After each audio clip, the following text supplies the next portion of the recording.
Thank you, Christian, and good evening, ladies and gentlemen. It's my duty to persuade you to vote against this motion, and I want to do it on two arguments. Firstly, I don't think that in most circumstances the separation of people and animals or people and wildlife works. But secondly, I think it's absurd, and I'll try and deal with those two in turn. Let me outline the base arguments that I would use.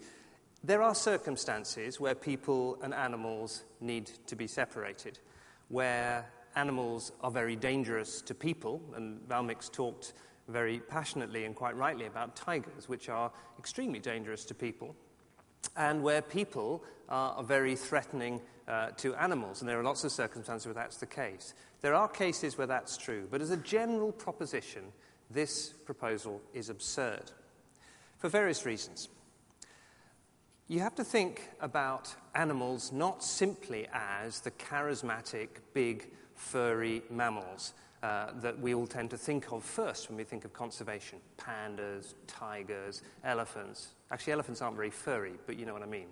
Animals come in all shapes and sizes, from sort of beetles right up to whales, and the vast majority of them live reasonably happily around a range of human activities. Animals mean more than simply large, charismatic mammals.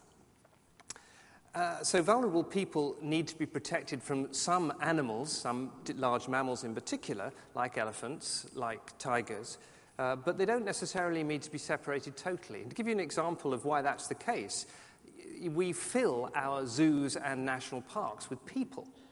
But there's certain sorts of people. It's not people that are the problem. It's the behavior that people exercise that's the problem. So it's not, if you like, the problem of putting people and animals together. It's what the people and indeed the animals do that's the problem. So if you're a scientist or a tourist, it's fine to go and get alongside animals. You jump on the back of the elephant, you jump on the back of the zebra-striped van, and you are right there, right next to the animal. It's not the presence that's the problem, it's the behavior that's the problem. And the reason I think that matters is that as a proposition, the notion that you have to do conservation by locking people out, and therefore, of course, by locking wildlife in, is enormously unproductive. So my first point is that the proposition is absurd. The second point is that it doesn't work as a strategy for conservation. It doesn't work for several different reasons.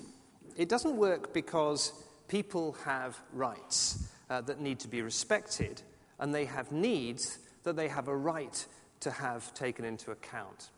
And one of the problems is that the remaining areas of the world that are full of biodiversity are also in many instances the homes of people who have those rights. And you cannot simply rule them out of the equation as if we were some kind of estate manager for the world's biodiverse ecosystems. So that's the first reason. There's all kinds of problems related to that. The second reason is that you can't have animals without the ecosystem. And many ecosystems are actually anthropogenic. They're made by people. The shape they're in is people-shaped.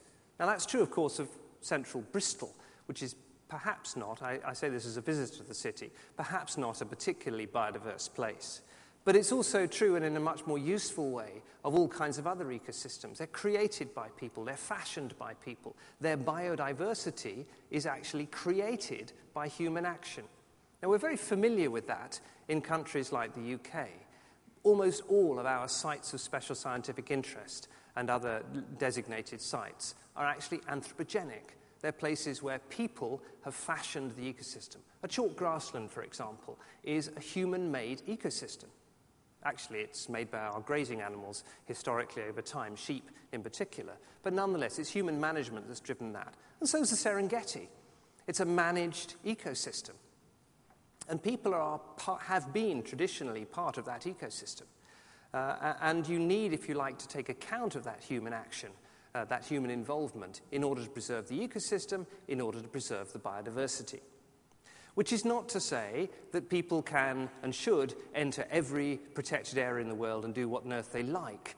That's, of course, absurd in its turn. But the notion that you can only preserve species, preserve ecosystems, by keeping people out is equally absurd. The answer is that you need solutions that work in the place that you're in. You need to think about crafting solutions that work in different places for different sets of people. And that means that you have to vote against this motion, which doesn't allow for local solutions. Now, the reason this is important is the fact that conservationists like having this kind of discussion. We like to think there is a silver bullet solution to conservation. I don't think there is. I think there's lots of solutions that have to be worked out. They're messy, they're difficult, they're hard work. They're not particularly satisfying. But if you try to impose them from above, they often don't work. And the separation of nature and people has been a general rule of conservation for many decades. It's been, if you like, the big argument of the 20th century. And overall, it's worked in a few places and failed to work in a great many more. It stems from the same Enlightenment ideas, that there's a real division between that which is human and that which is natural. Whereas the answer is we are all mammals, and we function in a very complex way compared to many other mammals, but nonetheless we work in that way. And therefore, if you like, the idea that you can separate nature from people is a product of a set of thinking which has driven the destruction of nature worldwide. The real problem with it is, as a proposition, is that it sets conservation against communities all over the world. We take land from indigenous people, we take land from local people in the developing world for many different purposes, often for, as we would argue, their own good, as planners, as thinkers. We take land for agriculture, for mines, for development, and we take land for conservation. And we say, actually, we need to have this land because we must preserve this species, and so you must move.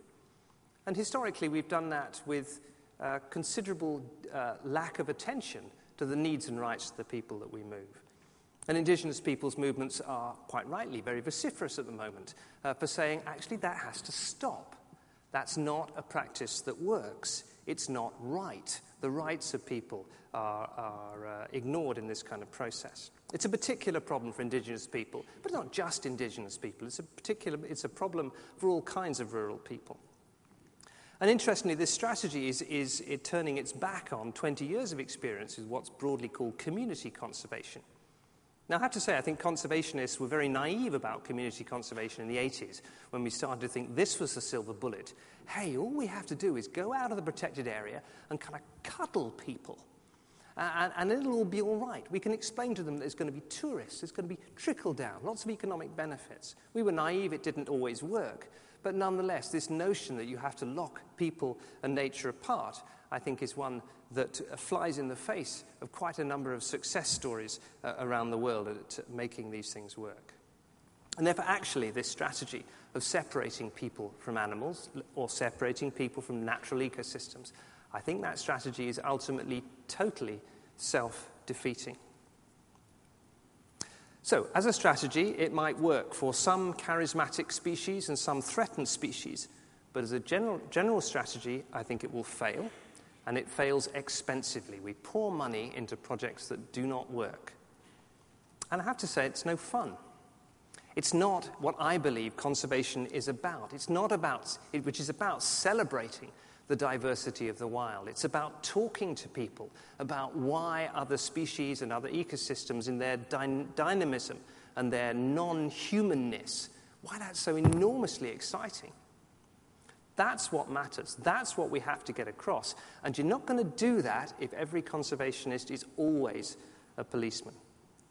So, horses for courses. There are places and circumstances where you're going to have to favour preservation and strict protection against people. But the majority of cases aren't like that. I think there's a huge amount of opportunity for creative solutions.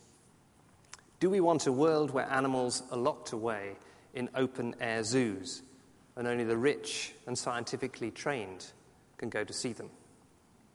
Well, I don't. Thanks.